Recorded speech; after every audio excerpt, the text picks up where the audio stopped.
D'abord, la rencontre est très importante pour nous aujourd'hui parce que nous sortons évidemment de ces élections. La plupart étaient candidates et là, nous faisons notre bilan de ce que nous avons vécu, de toutes les violences vécues pendant cette campagne. Nous pensons qu'il faut que nous prenions désormais les choses au sérieux parce que nous avons 5 ans devant nous et que pour ces 5 ans-là, les femmes doivent se préparer. Mais j'ai quand même une idée qui me tient à cœur. Je voudrais qu'on ait un observatoire pour les femmes. C'est-à-dire qu'à travers cet observatoire, nous avons la possibilité de sensibiliser, d'éduquer, de former les femmes, de donner nos avis sur certaines décisions, d'accompagner le président quand on doit prendre des décisions concernant les femmes, parce que les violences, elles existent vraiment, surtout au niveau politique. Dans tous les domaines d'ailleurs, mais pour nous les politiciennes, au niveau politique, elles existent, ces violences-là.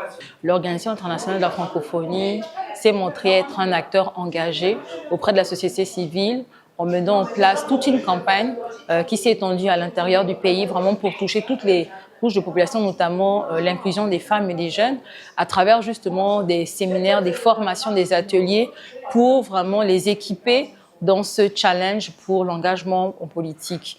Donc, il s'est agi de revoir effectivement quelles étaient les prérogatives, notamment lorsqu'on est appelé à être un député ou lorsqu'on est appelé à être un maire, mais surtout vraiment le volet violence basé sur le genre. Parce que, on ne le dira jamais assez, la violence en milieu politique de manière générale est déjà d'actualité et encore plus lorsqu'on rajoute la dimension genre. Donc, il fallait vraiment réussir à déjà les préparer et surtout que chacun réussisse avec les mécanismes de défense qui existent, réussisse déjà à se préparer en amont et surtout se dire que moi aussi, je suis en train de m'engager dans ça, voilà exactement ce que je dois faire pour pouvoir justement ne pas tomber dans le panneau. Donc c'est vrai que nous sommes à l'heure du bilan et vraiment nous avons vu qu'il y a déjà eu notamment le réseau Challenge Démocratie au féminin. Nous avons eu plusieurs candidatures de femmes qui ont porté du fruit et qui aujourd'hui ont réussi à pouvoir intégrer justement, que ce soit à l'hémicycle au niveau de l'Assemblée nationale ou bien au niveau justement des collectivités locales. Mais nous pensons que le challenge n'est pas terminé, le défi n'est pas terminé. 5 ans, ça passe très vite et nous allons continuer justement ces activités, ces plaidoyers, ces formations et surtout vraiment penser aux femmes de Mabanda, aux femmes de Moumangmos, toutes ces femmes qui sont à l'intérieur du pays et qui parfois regardent ce qui se passe en se disant ça c'est pour les autres. Donc vraiment merci pour l'opportunité donnée et affaire à suivre. Merci pour l'opportunité. Il faut dire déjà que les femmes se sont rassemblées ici à l'OIF parce que c'est le jour de lancement de la campagne des 16 jours d'activisme de lutte contre les violences faites aux femmes. Donc c'est une journée vraiment importante et cette campagne est d'autant plus importante qu'il y a eu des femmes qui sont mortes justement, qui ont été tuées pour la défense de leurs droits. Et nous avons saisi l'opportunité pour remercier vraiment l'OIF qui nous a toujours accompagnés déjà durant le processus électoral.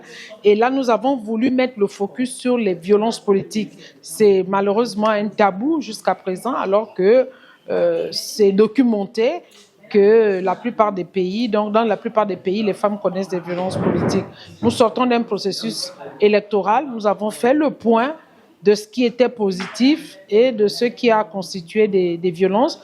Nous avons également émis des recommandations, que ce soit sur le plan institutionnel, sur le plan de la transformation des normes sociales et également sur le rôle que tous les acteurs, à travers l'éducation dans la famille, et je l'avais déjà dit au niveau institutionnel, tout ce qui doit être fait, et surtout les sanctions, parce qu'elles passent sous silence. Vous avez vu des dames qui ont témoigné qu'elles ne savaient pas que ce qu'elles avaient subi pendant les élections s'appelait des violences. Donc on a pu mettre le nom sur ces pratiques-là, et nous espérons que le législateur va faire évoluer les textes, parce que dans la loi sur les violences faites aux femmes du Gabon, nous n'avons pas une disposition par rapport aux violences politiques.